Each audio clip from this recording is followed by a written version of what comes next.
Hello, everyone. Hi. Welcome. My name is Jordi Pascual Torner, and I'm leading the cities program at Circular Economy. And I welcome you to this session where we will explore a gap in the circular transition, which is urban planning. And we have co-created this session together with our colleagues from ICLEI, and I hope you will be very inspired about what we will cover today. I'm here with my colleague Kristin. Hi everyone, my name is Kristin. I'm a city strategist at Circular Economy together with Jordi. We are here today for this very exciting session that will be covering an expert panel discussing the topic, but also two cities. We have Leuven from Belgium, but also Kaohsiung from Taiwan, showing how they implement circularity in their urban planning processes. And first of all, Jordi, we would like to just see, why is urban planning so important for the circular transition? Absolutely. But for that, I also need your input, because we have a question for you, and you can just use the app for it.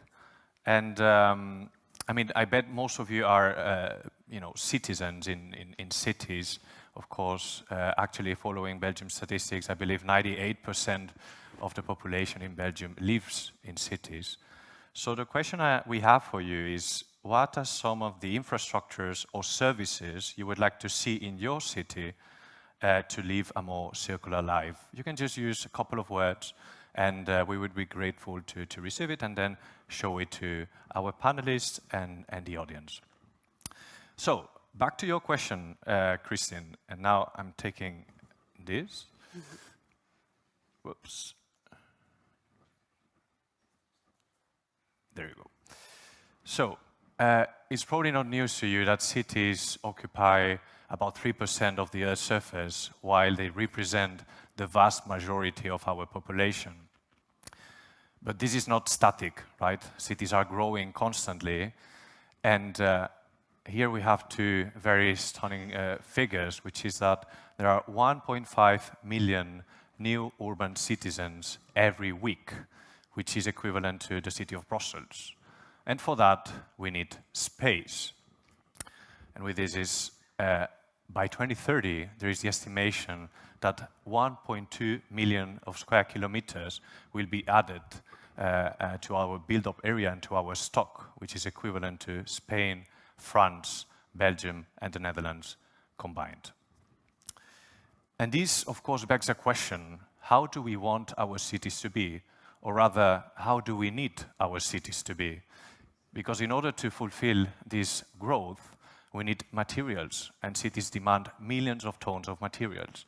And in order for them to meet the climate targets, to be sustainable and livable, they need to source and manage those resources efficiently. And this is where the circular economy comes. And we need to integrate it in how urban development is happening. However, this is not yet happening. And here is just an example from three frontrunner cities and the policy areas that are being covered in the circular economy strategies. And this is not only the case in these cities, in many other cities.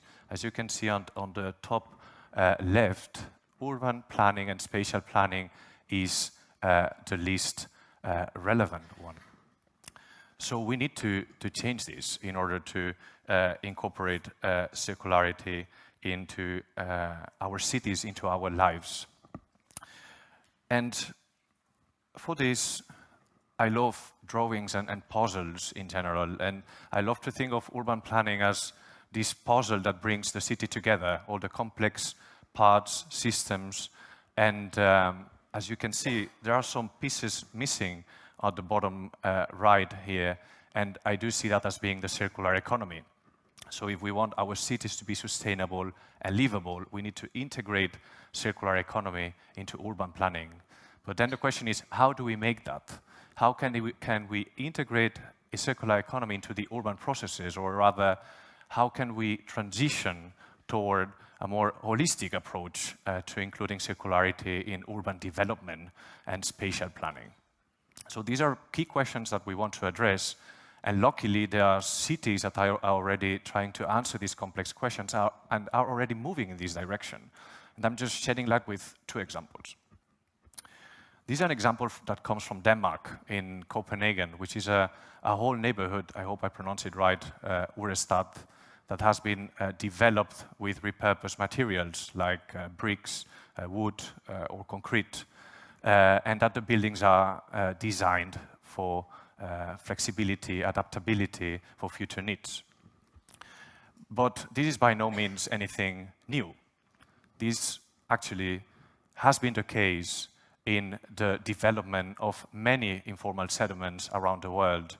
And actually, this is an example that comes from Colombia in an outskirts called Carpinello.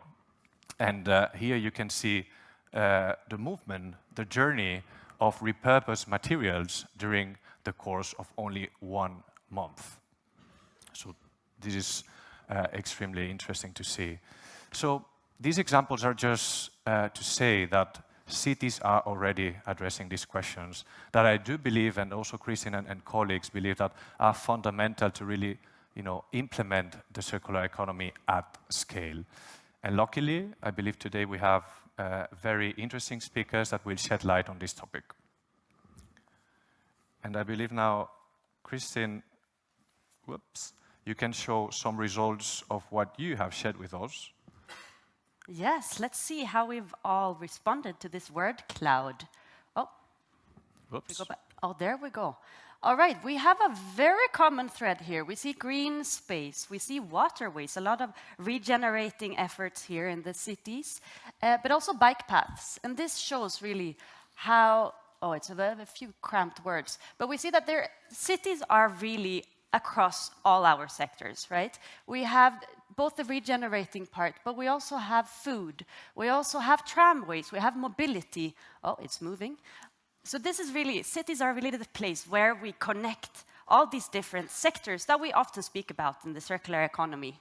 So let's see if we can actually move some of these big words into the discussion here today and see how can urban planning actually improve these, and how can we include these aspects into our urban planning. So with that said, let us welcome our expert panel to the stage. Absolutely. So we have with us Wayne Hubbard, who is the CEO of ReLondon, a partnership of the Mayor of London and all London's boroughs to improve waste and resource management in the city and accelerate the overall transition to a low-carbon and circular city. Elsa Lefevre, who is a program manager at UNEP Cities Unit, where she works in integrated and sustainable neighborhood design at the international, regional, and local level. And finally, Dr. Jo Williams, who is a professor in sustainable development at UCL and director of Circular Cities Hub, and she's an expert in circular urban systems. So please come to the stage.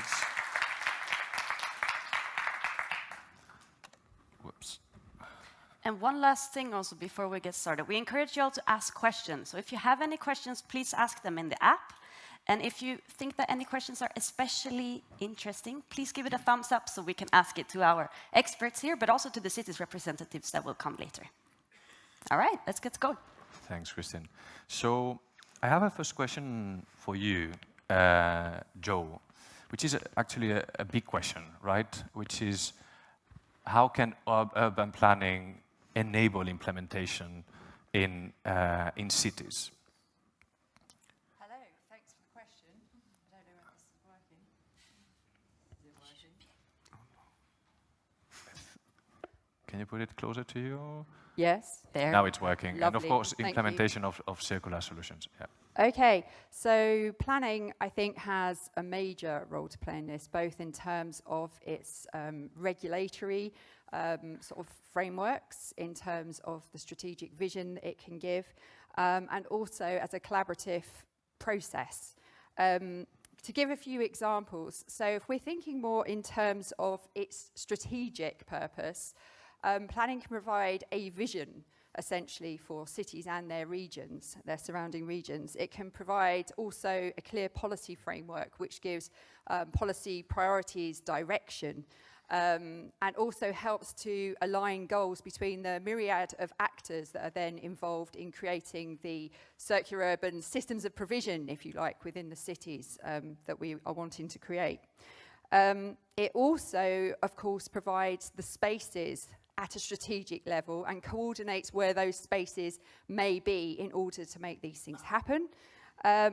It can also, of course, enable the provision of essential infrastructure, which links those activities, which then enables the transfer of those resources between spaces. So one example of this would be Paris, where you have a strategic plan which is encouraging local food loops, but also through the strategic plan, not only is space being allocated within the city and outside of the city to grow food, but space is also being given within the city for things like food reuse hubs,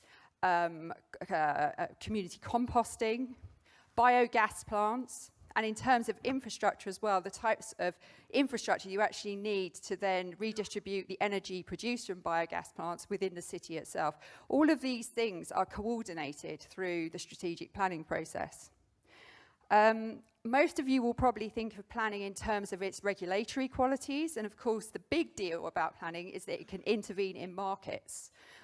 So the problem a lot of the time with circular activities is that they're low value activities and they have to compete in space in cities with much higher value activities. Planning can play a very significant role in this, but it can also sort of at a strategic level give some certainty to investors as well in terms of identifying not only the areas in which these things can happen, the activities which can happen, but also the infrastructure, as I say, which is needed to then support those activities if we're going to create systems within that. And you can see this, for example, or starting to emerge in a sort of a regulatory capacity in Amsterdam through the circular tendering and land issue process, where various conditions are placed on the accessing public land for things like using recycled materials in construction or using adaptable architectural design, that kind of thing. But equally we can see it in London, where we have something which is quite different, which is where we have temporary planning permissions, which is also a regulatory form of planning, which enables these sort of circular experiments to actually emerge in the city. And we've seen these popping up all over London. And some of you who've read my book, Circular Cities, Revolution in Sustainability, will have seen one of the examples, which is in the London Borough of Lambeth, which is Brixton, where there are many different types of circular experimental projects which have popped up and are now linking together through this use of temporary spaces. And then finally, planning also acts in the role as a collaborative process, bringing stakeholders together. And nowhere is that more important than in constructing a kind of circular system and circular economy, because it helps to align goals between actors within the cities. It helps to build the symbiotic capital between those actors which are needed to support those different experiments and the linkages to be made. It enables expertise to be developed, and also sort of supply chains and so on to be developed, which enable this to happen. And I suppose the best example of that would probably have been in Hammarby in Stockholm some years ago now, where it was a very collaborative process, which was admittedly between a lot of the different local government departments that dealt with waste and transport and spatial planning, which came together, and water as well, which came together to actually create that eco-cycles closed-loop system, which then linked into the public transport network and so on. So this also provides a very good example of where the collaboration can be developed. But one final point I would like to say, if we look at a totally different example, which is in Amsterdam, De Kervel, we can see that basically where, in some cases where there's a removal of planning regulations, we can also see an improvement in terms of adopting circular experiments and activities. In De Kervel, they removed the need to deal with contaminated land up front, which enabled a temporary use of the site whilst the site was being phytoremediated, so the decontamination was being reduced on that site, at the same time as having sort of circular experiments happen in an area where it might not have happened otherwise because of competition for land. So we can see that sometimes it's quite useful to lift some of those planning restrictions, but to bear in mind that in Decurval, there are also conditions on that development to reach various circular objectives. Thank you. Thank you very much, Joe. And if we move on to you, Wayne. So you work in ReLondon, and you work on a strategic level that also trickles down to the local levels. So how do you manage urban planning processes, both strategically and then trickling down to the local government in London? Yeah, I mean, I was interested in the graphic that you showed, which looked at, I think it was Copenhagen, Glasgow, and Amsterdam, was it? Indeed, yep. And if you'd have chosen London, we'd have bumped up the planning side of things, because we did have a circular economy route map in 2017, and that talked about incorporating circular policies into the strategic planning document. And I'm pleased to say that that was eventually done. And in London, we have something called the requirement for circular economy statements. So at the strategic level, every large development, the biggest developments, have to be referred to the Mayor of London for determination. And every one of those big developments now needs to be accompanied by a circular economy statement. So that's a requirement of the planning system in London. And there's guidance which ReLondon helped to create. And you can look online and look at that guidance. And I would advise you to do so, because it's really interesting. So the circular economy statement guidance was published in 2022. The London plan at that time was approved in 2021. And this came from our route map, which was in 2017. So it takes a long time. You know, one of the things about the planning system is it takes a long time. And we know that time is running out. So we've got to get this right. Circular economy statement has these 6 circular economy principles relating to the built environment, which is building in layers, designing out waste, designing for longevity, designing for adaptability or flexibility, designing for disassembly, and using systems, elements, or materials that can be reused or recycled. And every development has to talk about that within their application. So they have to set out their intention at a pre-app meeting, provide the information in the full application, and then once that's been approved, they have to demonstrate it's been implemented post-completion. So we've had about 200 of those through the planning system, and none of them have yet moved into the post-construction phase, because these are large-scale developments. It takes time. Again, it takes time. But we are coming up to the next reiteration of the London plan, so hopefully we can use the data that we've learned and feed that back in and get a better outcome. And a more stringent kind of policy position in the circular economy statements. And at the local level, there are lots of municipalities under the strategic level that are now looking to incorporate either the circular economy statement appropriately devolved down to the local level, or elements of it. For example, the City of London, which is the square mile in the centre of London, which is the sort of chief financial district, have recently talked about producing planning guidance that promotes refit and refurbishment, and that will be developers will have to demonstrate that they've looked at that seriously before they talk about demolition. We've worked also with local authorities to kind of get planning guidance down for practical things like recycling at the local level, which is really difficult in a dense urban environment where you've got lots of flatted properties. The point I'm trying to make is that cities in this context are really vital to the development of the circular economy, and getting the planning guidance right means everything else works. Getting it wrong, of course, makes life so difficult because you're moving against the grain. So that's why it's really, really important. Thank you. Thank you, Wayne. And if we move from this perspective of London and move to you, Elsa, that you have a more global perspective and experience, what are, you think, the main shifts required across regions to embed circularity in the urban planning processes? Thank you very much, and good morning, everyone. Is this working? Yes, this is working now. Well, I wanted to start by highlighting some of the key findings from our publication, from our UN Environment International Resource Panel. We heard a lot about it yesterday already, but dating a couple years back, which was the Weight of Cities report. And in this report, it was very clear that without a new approach to urbanization, the material consumption by cities globally would grow from 40 billion tons annually in 2010 to 90 billion tons in 2050. And to reduce the resource use, the report suggests really a fundamentally new approach to the way we design cities. So building on what my colleagues just said, I just wanted to focus on some of these major shifts that we see are needed to transform this. And first, I think one is really this political will and really like setting the vision, and I think we heard about this already.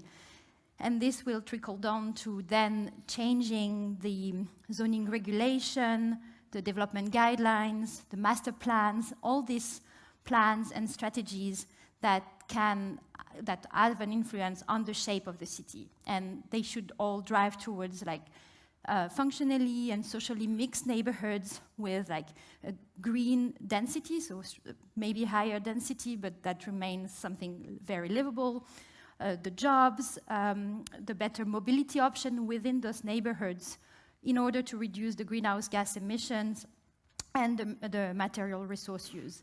And in the report, it says that this shift can reduce by about 50% already, so both on the greenhouse gas emission and the material resource use. So it's really an important lever for this.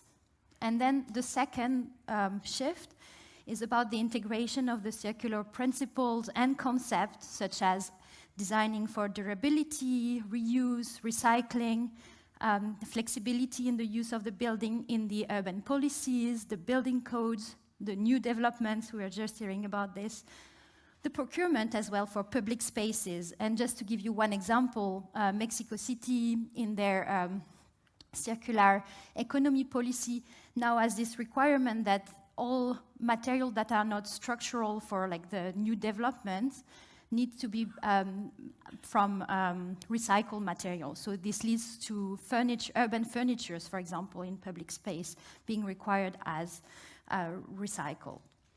And the third one is the prioritization of investment in infrastructure projects that enable these closed loop systems, such as decentralized waste management facilities, district heating and cooling, bike sharing, etc.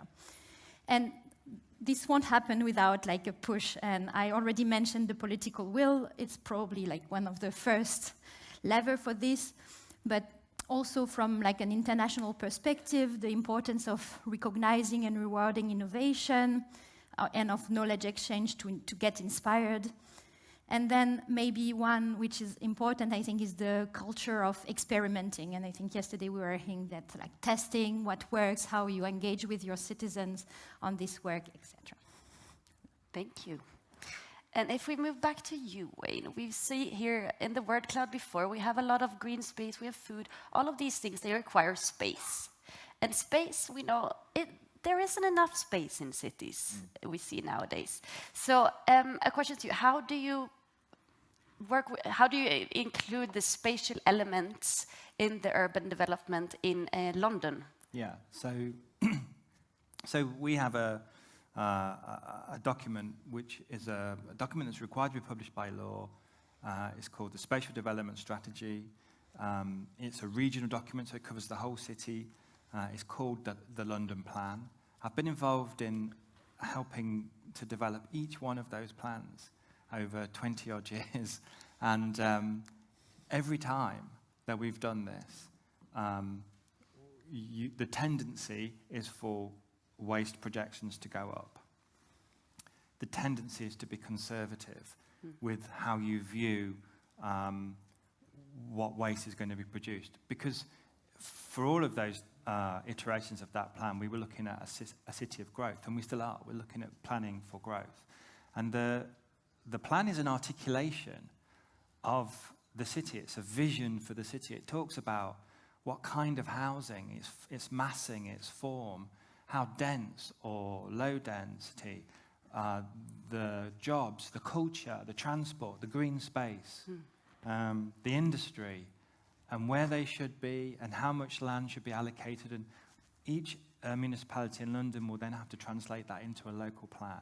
So from a waste perspective, for example, and I'll come on to the really important point, the tendency has been for the professional planners to want to make sure that there was an upwards projection of waste so that local authorities would hold on to their crucial waste facilities and not export waste out of London to its surrounding regions, which was politically difficult. And the problem with that is that we are building into our plan over the next 5, 10, and in fact the time horizons are 30 years, an expectation for there not to be a circular economy, an expectation for there to be a continuation of the linear economy.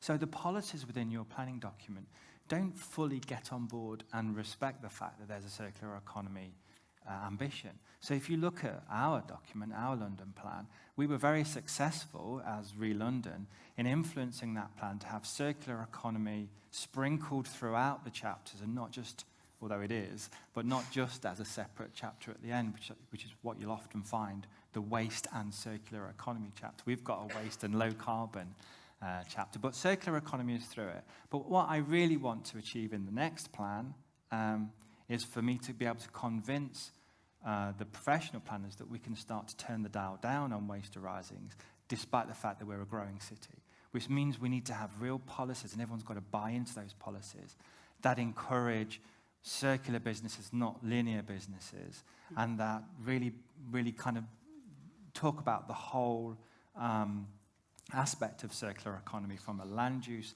and policy perspective, and that the whole organisation has to buy into that, because we'll be letting land go from a waste disposal purpose to a circular economy purpose. And once you've done that, that's a big thing to do.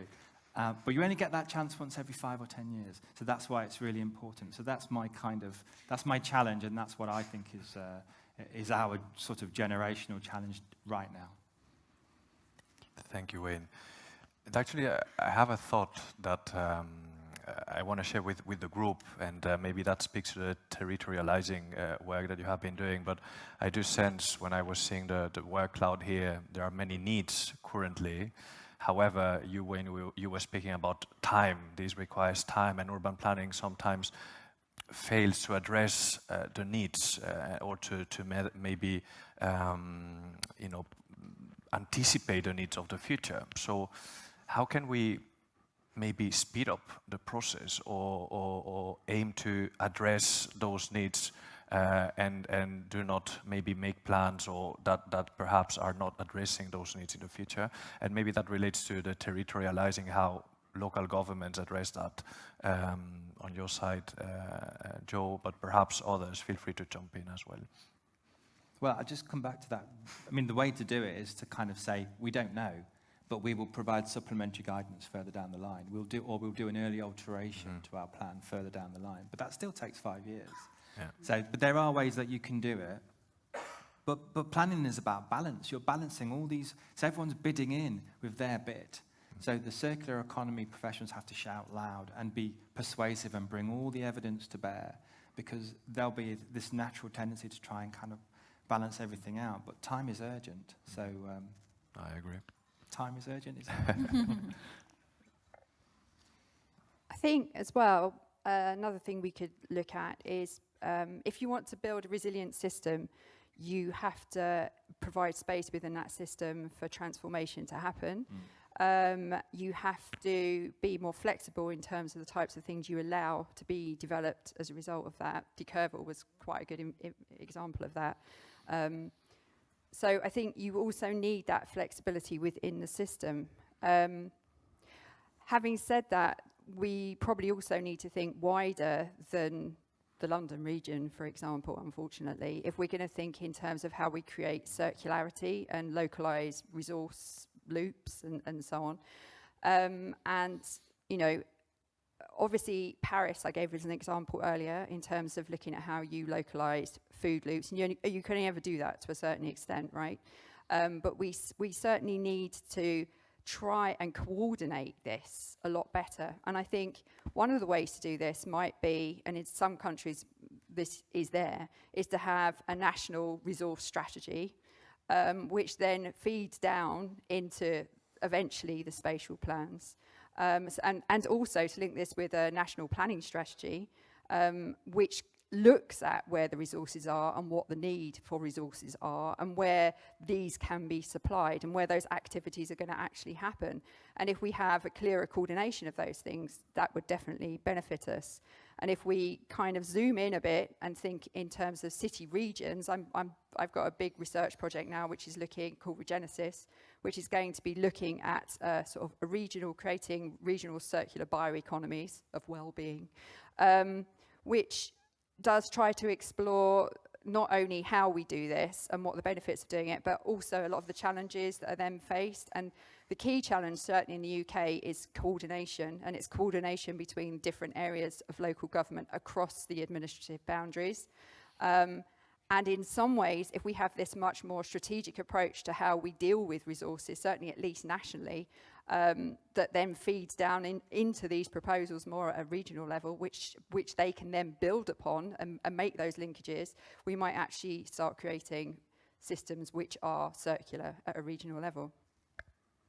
Thank you. Thank you very much. And this is way too interesting of a subject, so we're running out of time. But I have one question that I will also merge with the audience question here, which is for you, Elsa. So we see, as Wayne commented before, we see a lot of conflicts now in our spatial needs. We need space for housing, while we also need additional space for taking care of our circular materials and the material banks that we will hear about here later. So how do we manage these conflicts at a global scale? Well, this is a very difficult question.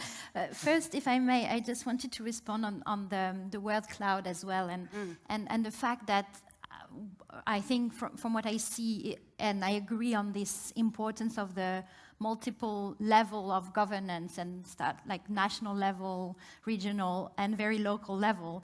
And I wanted to highlight also how important the neighborhoods are, like in this vision of a more dense and compact urban planning, but with like mixed use, and how you can use that space for this experimentation and for testing and working directly with the inhabitants. And I think a lot of these words that we were seeing on the screen are connecting to things that you can experiment at the local level, like the repair centers, etc., which of course require space and planning. But so I think in terms of the conflicts, what's important first is, I think, to recognize the specific context and needs of each of the cities. And of course, there will be pressures for like accommodating urban growth in a lot of cities, and how you manage this is really, and the conflicts with preserving land and resources is very tricky. And I think we heard here like the planning process, but in a way that engages with all the different stakeholders from the start is a way to manage this. And then within the planning, you have also the land use competition between different, all these different uses. And again, I mean, it's not the answer to everything, but the stakeholder engagement is like the important way to go. And then the other one is that in doing this transition, you need to ensure that this approach does not worsen the socio-economic disparities. And issues like gentrification or the displacement risk need also to be really like carefully managed. And well, in terms of how to mitigate it, it's again as well, and I think again this idea of the neighborhood being an interesting scale for doing that is how you engage with the community in the change to make sure that it feeds their needs and that they can be at the center of this transition and propose also how they want to see their neighborhood evolve. Thank you all very much. We are slightly over time, but it's okay. It's all right. So I would like to just thank you all for speaking with us here today. It was very interesting. And now I'm really curious to hear from the two cities. Yes, thank you.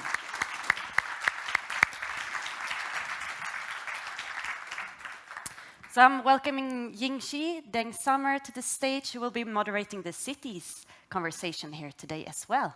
Thank you so much. Thank you so much, Kristin, Jordi, and thanks for all the speakers presenting such a rich collage of how urban planning can serve as a very impactful instrument for circular transitions. My name is Ying-Chih Deng-Sommer from ICLEI. So ICLEI is a network of more than 2,500 local and regional governments that are committed to urban development. And we strongly believe cities play a central role in circular transitions. Cities are really the one that's need to deliver and meet the target that's set for national governments, and city need to bring its own citizen and business in this circular journey. So, without further ado, this is my honor to introduce you to the next two speakers. First, we have City of Leuven. We have Deputy Mayor Thomas van Oppen, and he will talk about the urban planning from the perspective of material management. And from another side of the world, we have Professor Tseng from City of Kaohsiung, Taiwan, and he will talk about how City of Kaohsiung positions itself in the circular transition through EBA projects. So please join me to welcome Thomas to the stage. Thank you.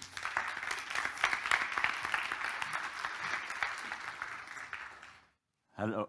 Oh. Hello, everyone, and this is bringing me. Is this your presentation? No. Yes, mine. Yeah. Ah. This is going all sides because this is in the middle of my presentation. Help. Ah, yeah, there we go. So this is me. I'm Thomas van Oppens, Deputy Mayor, responsible for waste management in the city of Leuven, or I'm trying to change my title to material management instead of waste management. And you will soon see why. Now, first and foremost, Leuven is a beautiful city, 20 minutes from here. Come visit if you still have time after the conference. But second of all, Leuven is trying to become climate neutral. We are one of the 100 climate neutral and smart cities selected by Europe. And we also have a climate contract in which we make some promises about how we are going to do that, but not only us as a city, but also many participants, companies, etc. inside the city. And so we also would have to talk about urban planning, because what we've noticed is that urban planning is a very important piece in this climate transition that we are trying to do. We have to talk about nature-based solutions and greening. Green spaces were an important part about the word cloud that we saw. People want to see that, but it's also important if we want to adapt to climate change. But we also have to talk about mobility, the built environment, and energy, because what we notice is that those things, they are very important when it comes to our CO2 emissions and our climate-changing gas emissions. Mobility is about 20% of our climate-changing emissions, but our buildings, actually, they're about 75% of our climate-changing emissions. So nearly all of our climate change is actually captured on this slide, at least for Scope 1, which is Europe is asking us to change. But so we're going to talk about this, and of course we're going to talk about energy production, super important. How can we change our energy production, make it local, make it better, make it greener, etc. But we also have to talk about renovation, because we have to renovate our old buildings that we have in our city to reduce our energy demand. It's even more efficient than changing our energy production, so it's a very important step. We also have to talk about brownfield regeneration, and of course, we need to talk about densification, because densification is an important solution when we talk about the housing needs, but it's also an important part when we talk about energy demand. Energy demand is less when there's more dense housing. It's also easier to provide more efficient solutions, to provide heat networks, etc. So densification, renovation, energy production, changing our built environment in our city, it's going to take a lot. We're going to have to do a lot of renovations. We're going to have a lot of companies coming inside our cities, changing buildings, changing streets, etc. But if we want to do that, aren't we doing something bad for the environment? Because last thing I was able to look up, in 2019, the construction industry was responsible, at least in Europe, and I think that's also the same for Belgium, about 50% of the material use. about 50% of the energy use, and about 40% of the climate-changing emissions. So it's impossible to say we're going to do something for the climate and do something about our built environment to save the climate, but not look at the way we do it. So we did some things. We did a few things, and one of the things I want to talk about today here is the Materials Bank. Materials Bank is a project we started in 2020 actually, where we try to make a place, a location, for materials to be located within the city that come from the deconstruction of buildings. And that then could be resold to construct new buildings. The idea is very simple. Urban mining, buildings, reselling, etc. We wanted to make the circle round again. But also, we tried to do something extra, namely, they were not only able to buy and sell, but also when a building got torn down, they could work the materials themselves and, for example, create these studio apartments for people in social studio apartments, I have to say, completely made from reused materials. Take, for example, this. These are reused materials. You have to change your mind about what is beautiful to see how this works, but I think this is amazing. They also made things from wood, etc. And this is very important. And then you say, okay, Thomas, this is very cute and all, you're doing something nice, but are you really changing something?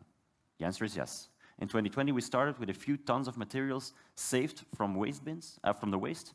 And in 2023, I can proudly say that we are there at 200 tons. I loved the last panel. I loved talking about plans, talking about 5 years, 10-year plans, etc. But we just started. We just went for it. We just said, we're going to see what we can get. But of course, plans are important, and that's why we also plan, this is our ambition for 2030. In 2030, we want to be climate neutral, and the coming years, many buildings will be changed in Leuven, and that's why we will also try to get very far when it comes about about reusing materials, and we are trying to get to 8,000 tons. For a small city, and of course a bit the region around it, as Leuven, this is a very big ambition. And so I wanted to also talk a little bit about the other things we're doing, because it's of course not only the materials bank, but it's all very important. And we look at the 3 R's constantly. Reduce material demand, reuse materials, and recycle materials. How do we reduce material demands? Well, multifunctional flexible use is one of the very important parts therein. It's not because the function of a building ends, that the building itself has to end as well. This, for example, is a church that's being reused. But actually, this is very hard. Reusing a building for different purposes is very hard. Actually, the moment we are starting to build, we should be thinking, what is the next step? What else can we do with this building? We also need to talk about things as a service. How can we make the producer responsible for the things they offer so that we use less wasteful things that break down fast? We have to also reuse materials. That's what the Materials Bank does, but also when we build buildings today, we think about, can we use materials differently? This building, for example, is made from materials that can be easily reused somewhere else. We also have the tile taxi, where we talk to people, talk to citizens, say, hey, you can remove tiles from your garden, for example, and then we reuse them somewhere else where we need them, and also urban mining within the Materials Bank. But also these things are important. When we recycle materials, for example, this community garden or this war monument made from old tiles from the Martyr Square, it's very important. Not because these are the big changes in materials and tons, it are the changes in the minds of people. People will look at materials differently, and that is very important. If you want to make a change in the system, you also have to change people's minds about things. When they see waste, they actually have to see materials, because waste is only waste when you waste it. And that's why I have 3 things that I want to give to you as policymakers here in the hall that we as a city can use to get better at what we're doing. And of course, first, standardization. We need better standards. That's something we notice when we use materials of a building.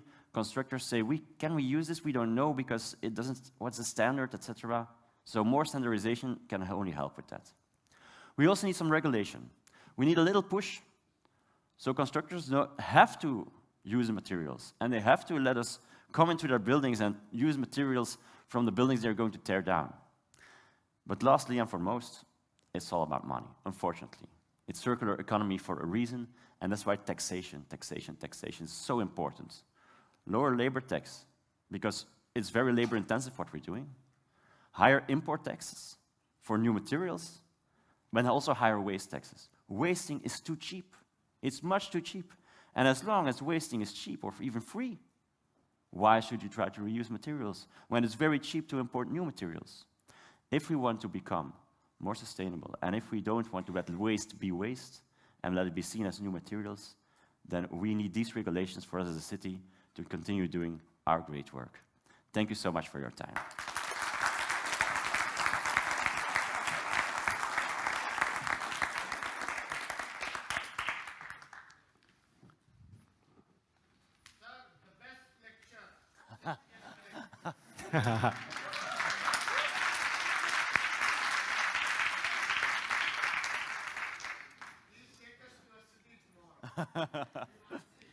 So yes, come.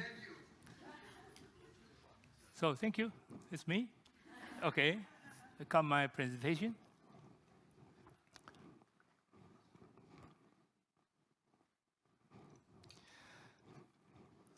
So moving towards a circular economy is a complex challenge for me. I come from here, yeah, especially for the city like Kaohsiung, which has a long history and deep-rooted in the traditional industrial model.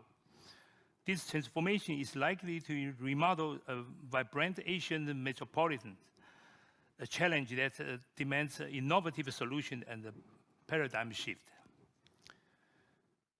The much bigger challenge in urban transformation involves the complexities and constraints of a social aspect and lifestyle patterns, which pose significant obstacles for Asian cities in their effort to pursue urban transformations. Therefore, a proper catalytic mechanism and process are needed for urban transformation.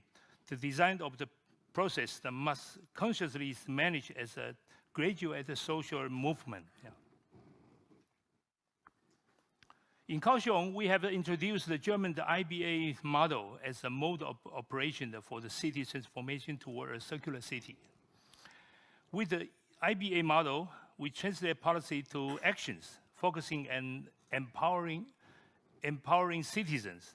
Through their participation in the Lighthouse project, residents across the different districts of the Kaohsiung will have the opportunity to explore how circular economy can impact their life.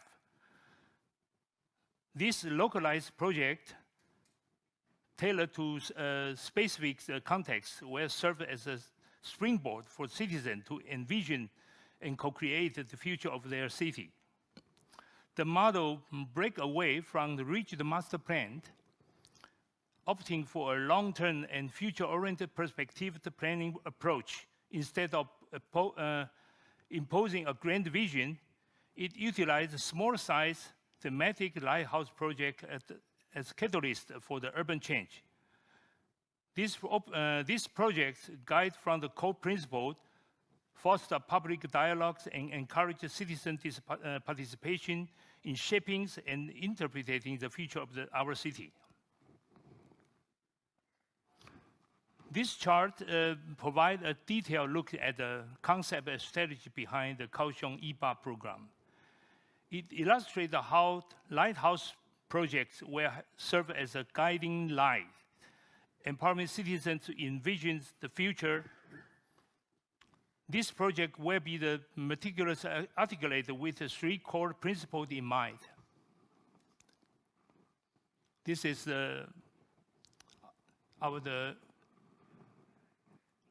Lighthouse project.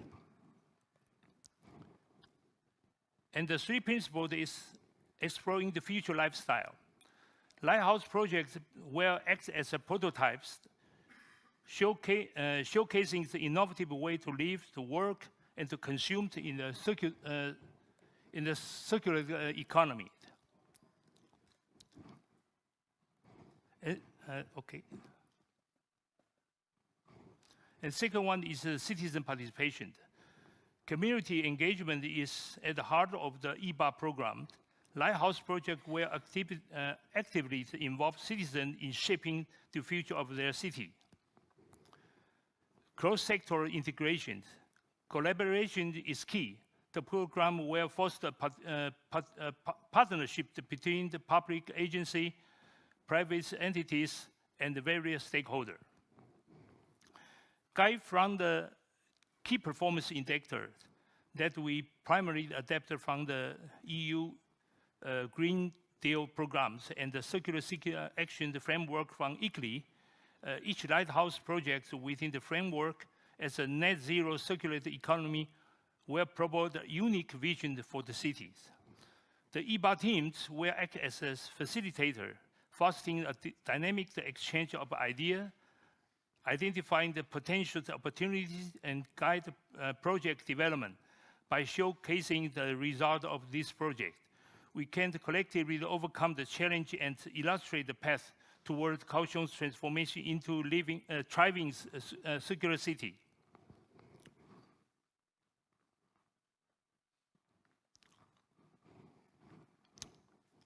A recent release, the Net Zero project, served as an lighthouse model and illustrate the possibility for thriving Kaohsiung citizens to explore a net zero future through such an experimental project.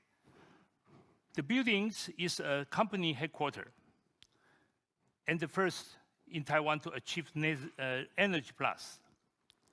From the beginning, the building design pioneered explored architecture as a net zero solution in a new dimension. Going beyond traditional design method, the architect conduct a full life cycle assessment to explore various carbon reduction emissions. They then guide the design using the 5 R's principle of the circular actions framework to achieve the highest level of circularity. The new building demonstrates the rethinks principle by seamless integration of the nature ecosystem into the spatial layout of the company's headquarters. The innovative approach has resulted in a high efficiency energy use and significant carbon emission reduction. Furthermore, the design embodies the compelling form and quality expected of the next generation of urban space, aligning perfectly with the 5 key performance indicators of the Kaohsiung's Net Zero Action Plan.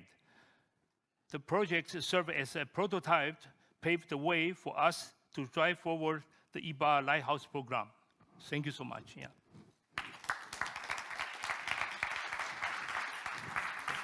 Okay. I'd like to invite Thomas back to the stage for a very brief interactive session with the audience. So usually, as any event, we have prepared some questions for this session, but I guess we all up for some challenge, for some spontaneous challenge or question from our audience. And here I have a very good one. I guess this is direct to Thomas. But of course, Professor Deng, you're also welcome to address this question. So this is from Gile Hobbs. We do many pre-demolition and pre-development audits and circular economy implementation. Most of the commercial buildings are 70% plus concrete. That is difficult to reuse. How can we actually increase the reuse level in this context? I guess to reuse the concrete as a building construction and demolition waste. I see you in your slide also mentioned about urban mining activity. Yes. So maybe you would like to share some of your insight about this. Yes, it's a very good remark. Concrete is one of the hardest problems, literally and figuratively. But concrete is a very hard problem because it's very hard to reuse. But at the same time, it's one of the most CO2 intensive parts of the constructing issues. So what we are trying to look at, and Brussels has an example of that they made a pre-demolition review of a building, and the conclusion was, we're going to leave the concrete on. And we're just going to work around the concrete. and try to reuse the concrete and make the new building use what it was before that. And of course, that asks for compromise. You cannot have the same as rebuilding a building. But if you look at the situation we're in and the dire needs of A, new buildings, but also B, being much less CO2 intensive, then that should be a viable option in all your building and construction plans. How much can we reuse at site? I love my plan for the materials bank, but something like concrete is very hard to reuse.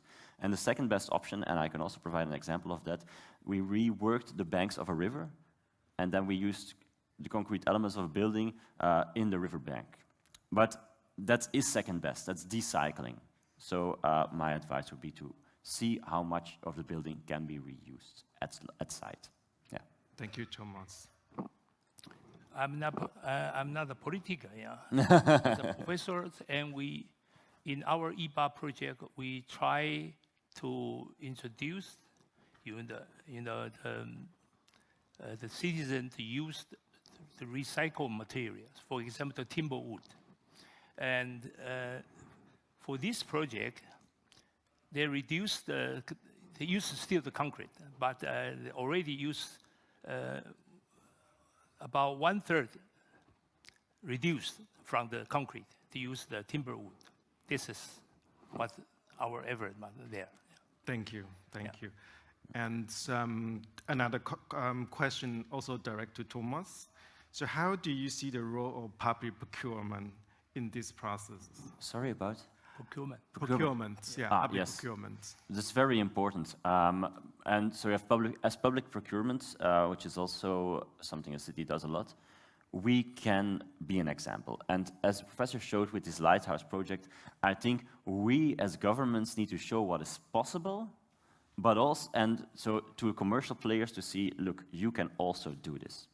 But of course, showing what is possible and then not making any policy around it, that won't work. I mean, we use procurement to show what is possible and be an example, but then when we have shown that it's possible, we also need to make laws that force everyone else to do the same. Because otherwise, what are we doing? What is our impact then on the total problem? Then it is very limited. Thank you very much, Thomas. And I guess the last question for Professor Tseng. We perceive urban planning traditionally as a top-down process. I think this is still, I guess, widely practiced in many cities, including Kaohsiung. But, however, in your presentation, you present another way to approach in terms of how do we organize, how do we want to live in the future. Can you explain a little bit about what is the actually relationship between the methodology you are using and actually the land use planning and zoning practice that's actually still happening in the planning office in Kaohsiung? What is the relationships? Okay, the circular economy is transforming the city, I think, in my aspect, in two ways. Yeah. One is the infrastructures and the land use. As industrial shift, city need to upgrade the infrastructure and more flexible approach to the land use or the regulation and so on. Yeah. And we cannot react. We need a proactive adjustment based on the existing structure. And citizens engagement is another key factor. That's citizen action is the most important things. Inspired by the EBAR, the cities can guide and support small-scale experiments and innovatives in daily life through the flexible quality agreement. Yeah. We use this term. Yeah. This is a new regulation. The citizen can adapt existing regulations to fit the new circular economy demands and improving their life. It's very important. The traditional urban planning, which is focused on systematic land use and zoning, and it's difficult to change. It needs time, just for the say. Yeah, and often struggle. These are systematic systems and often struggle to keep step with the rapid change. We need new approach to align with the existing planning practice while enhance them for a circular future. In Kaohsiung, we are tried a new approach to address this both dimension. we give clarified visions, leadership for the change to encourage the government. Yeah, and second, we legislate flexible regulation. For example, at least we can use this so-called quality agreement regulation.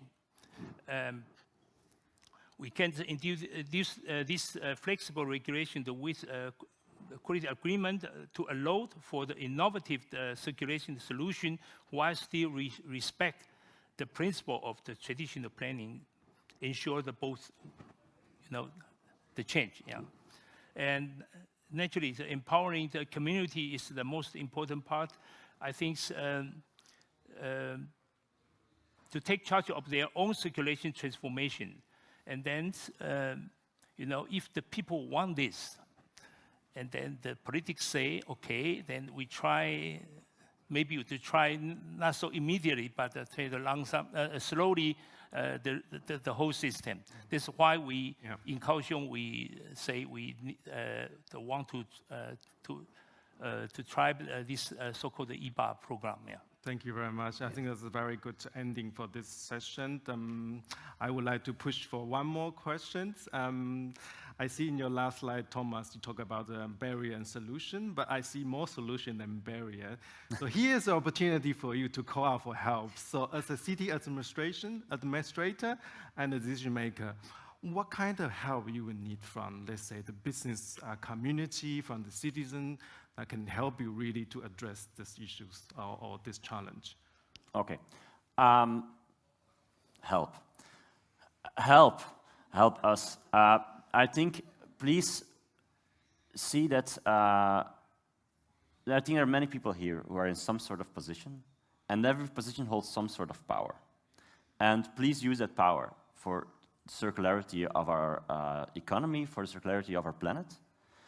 And as a city, we say, please help us with better regulations. Because what we are noticing now is that we can ask for a lot, but it will always cost a lot of money from us.